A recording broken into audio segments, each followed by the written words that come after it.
que vale para nós hoje é termos realmente uma terra onde nós vamos deixar, não só para nós, mas principalmente para as nossas próximas gerações, que seja uma terra sustentável, onde eles poderão ter uma vida digna, boa, e para isso cabe a nós estarmos preparando esse caminho para essas futuras gerações. Eu acho que urgência é realmente fazer o mundo ser sustentável, fazer o mundo ser um mundo bom e onde que você não tem a degradação que está tendo a olhos vistos, como nós estamos vendo o tempo inteiro. As políticas públicas têm que ser redirecionadas e nós estamos querendo chamar a atenção para aquilo que eu chamo de agregar valor. Nós temos que deixar de ser commodities para produzir riquezas e beneficiar e agregar empregos no país, sustentável, de uma maneira que todas as pessoas vão precisar de 8 milhões de emprego no mundo inteiro, segundo dados da OIT. Nós temos que melhorar a parte de acidentes no trabalho, que no mundo tem 6.300 mortes e que por dia e que representam 4,1% do PIB mundial. Então essa é a ideia de a gente passar para mudar e transformar a mentalidade dos nossos jovens.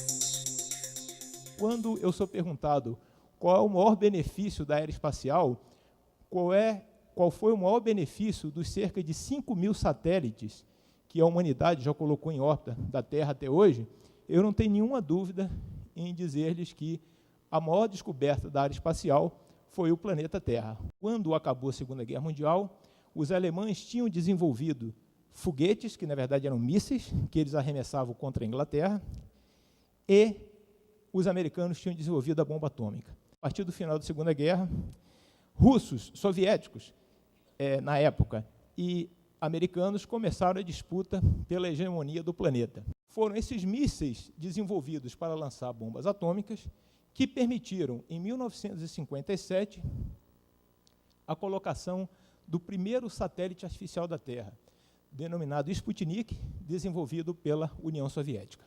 Os Estados Unidos, do ano de 1968, eram um inferno na Terra, porque eles também lutavam no Vietnã, e havia forte oposição americana, do cidadão americano, contra a guerra do Vietnã.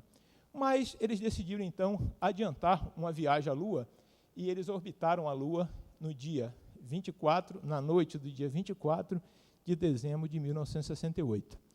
E a grande descoberta da missão, essa chamada Apollo 8, eles não pousaram na Lua, mas eles deram a volta ao redor da Lua com 3 seres humanos. A maior descoberta foi exatamente a Terra. Em julho de 69, os americanos finalmente pousaram Neil Armstrong e Buzz Aldrin, 2 astronautas americanos, na superfície da Lua. Teve um cidadão chamado Robert Goddard, um americano, que em 1907 ele preconizou o seguinte: talvez, se conhecermos melhor os nossos vizinhos, talvez descobramos melhor sobre o nosso passado e o nosso futuro. A partir dessa imagem que vocês veem aqui, que é a imagem da Apollo 8, se vocês colocarem aqui no gráfico os anos e a quantidade de leis voltadas ao meio ambiente, é bastante notório, dá para vocês observarem na curva, como se acentuou a preocupação com o meio ambiente a partir do momento que nós vimos a Terra do espaço.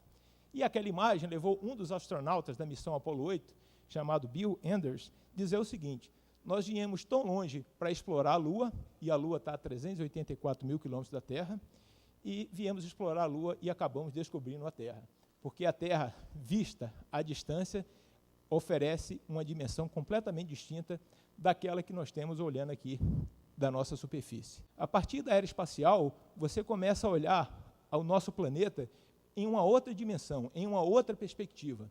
E isso, então, dá aquela ideia de que as fronteiras existentes entre os países, as culturas distintas, as línguas distintas e todas as rivalidades que existem, elas não fazem absolutamente qualquer sentido. Nós hoje já estamos olhando planetas fora do Sistema Solar e já identificamos cerca de 1.000 planetas fora do Sistema Solar. E se vocês me perguntarem se há vida lá, nós não temos a menor ideia. E essas são imagens de satélites tiradas através de décadas que mostram claramente a devastação da floresta. Essas zonas em azul aqui que vocês observam, e se vocês chegarem mais perto, vão conseguir observar, isso aqui chama espinha de peixe. É a maneira através da qual o desmatamento é realizado. Nós estamos aumentando a população de uma maneira muito grande. E a pergunta é, e essa pergunta eu não tenho resposta, até quando o mundo aguenta? Até quando os recursos oferecidos pelo nosso planeta vão suportar? E quais são as questões relevantes nesse aspecto? A população mundial continua a crescer. À medida em que a população cresce, o padrão de vida tem se elevado também. O padrão de consumo aumenta. Estamos utilizando de uma maneira insana os recursos naturais. O agronegócio representa 1/4 do PIB. E é o agronegócio um dos principais responsáveis pelo desmatamento da floresta amazônica. O Brasil, ele é relevante para o futuro do planeta. E não se deve apenas pelo nosso recente desenvolvimento, econômico. É porque quando se olha para o Brasil e os recursos que o Brasil tem, a floresta amazônica, o mundo fica encantado. Ou seja, o futuro da Terra passa necessariamente pelo Brasil. A questão é o que nós, brasileiros, vamos fazer com esses recursos.